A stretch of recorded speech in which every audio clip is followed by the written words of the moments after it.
Leksiyelerimizin devam hürmetlik vatandaş bugün Çiğsağ 2019 yıl 5. ayının 18. günü haftığı şembe. Endiki mavzumunda Xi Jinping'e karşı güçlerini Xi Jinping tokstalmadı. Soğudu vuruşu da zarbege uçurdu. Xi Jinping passe balga düşüp kaldı. Mavzuda haber 5. ayının 17. günü Yenidən orbitida e'lon qilindi. Xabar bunday başladı. Cungo Amerika savdo urushi xatatashga urildi. Prezident Trump hukumati umumyuzlik tamoyil baja qo'ydi Jungoning tovarlariga.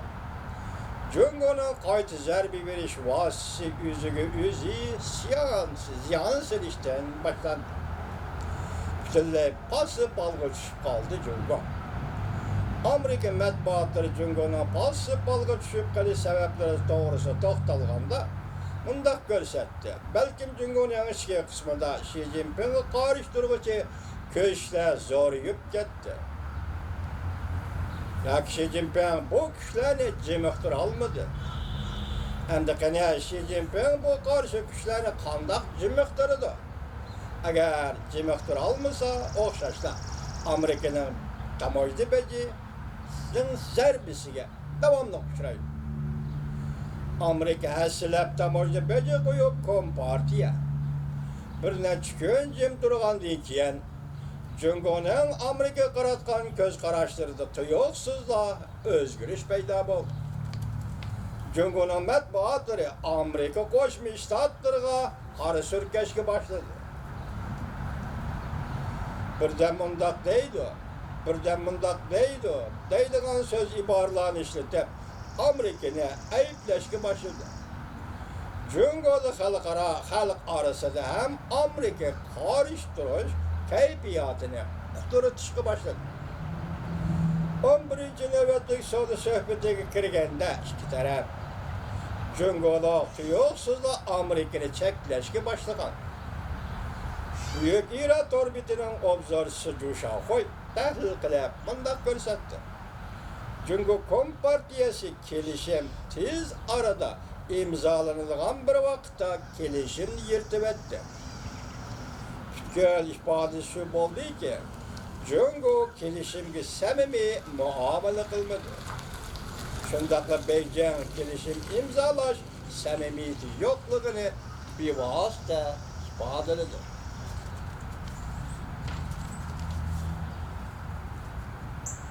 Kelishim imzolash niyati bo'lmag'achqa kayniga so'rash, qayta suhbat qurish. Maqsad mushu nishonni suhbatdagi kayni qaytirishdan iborat vositaga aylantirib. Tahlilchilar bundoq ko'rsatdi. Beijing bundan burun suhbat bir necha qatam buzilishga duchor bo'lganda Jungo Amerikaning shartlariga ma'qul bo'lgan. Demek bu ranvazlıkkende vatandaş ma'qul degan ranvazlık. Bu dal Prezident Trump'ning tamoyil baja qo'yishni ikkinchi qatim kechiktirganligining sababiydi. Bu sol Jungoning iqtisodiy masalalarining portlab chiqishini keltirganligiydi. Bu qatam Jungo Kompartiyasi kelishimni yirtib tashlab qolmasdan barliq mas'uliyatni Amerikaga ortib qo'ydi. Yüze qalillikning bu darajaga yetib kelishi oz ko'riladigan bir ish. Hatta Xitoyning matbuotmush yozuvchi tahlil qilayotgan obzorchi nima deyapti? Diqqat vatandosh. Yüze qalillikning bu darajaga yetib kelishi oz uchraydigan bir ish. Xi Jinping qarshi turgan kuchlar Xi Jinping jimiqtira olmadi. Erken Asya Radyosu'nun Xitoy til programmasi Tayvan Universiteti siyosat fakultetining professori Meng Jujingning so'zlaridan naql keltirib bunday ko'rsatdi. Amerika Jungo savdo urushining o'tlari qayta tutashdi. Buni Jungoning ichki taraflik siyosatidan tahlil qilish kerak.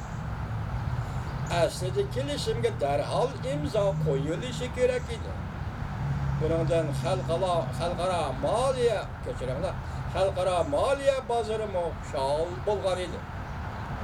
Lekin Jungo Kompartiyasi darhol yenib oldi. Uning sabablari Jungoning savdo-suhbat usuli deyishganimi mumkin. Yana bir tarafdan Xi Jinping ishga qismda qarshi kuchlarni jimiqtira olmadi. Shunglashqa chekinishga majbur bo'ldi. Ishga qismda ba'zilar Xi Jinping Jungo-Amerika munosabatini bartaraf qila olmadi deb tanqid qildi.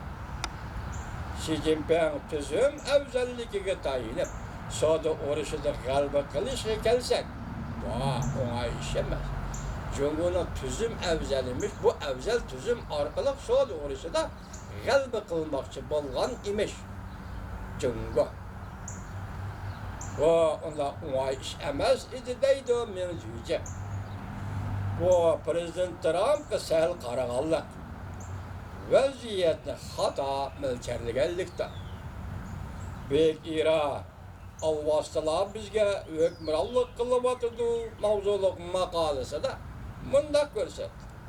Taqda Kompartiyaning yemirilishini o'rinlashtirdi. Kompartiya chin turib oladigan bo'lsa, bu jarayonda Kompartiyaning yemirilishi undaqda Jungoga opat elib keladi.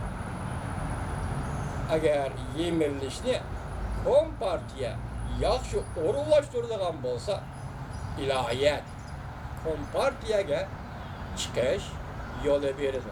O'tganda bizning dedik, ixtiyor qilsangiz Jungo Kompartiyasi saqlab qo'ygan parlament raisi Xi Jinping shunday shaklda bir parlamentni barpo qiling dedi.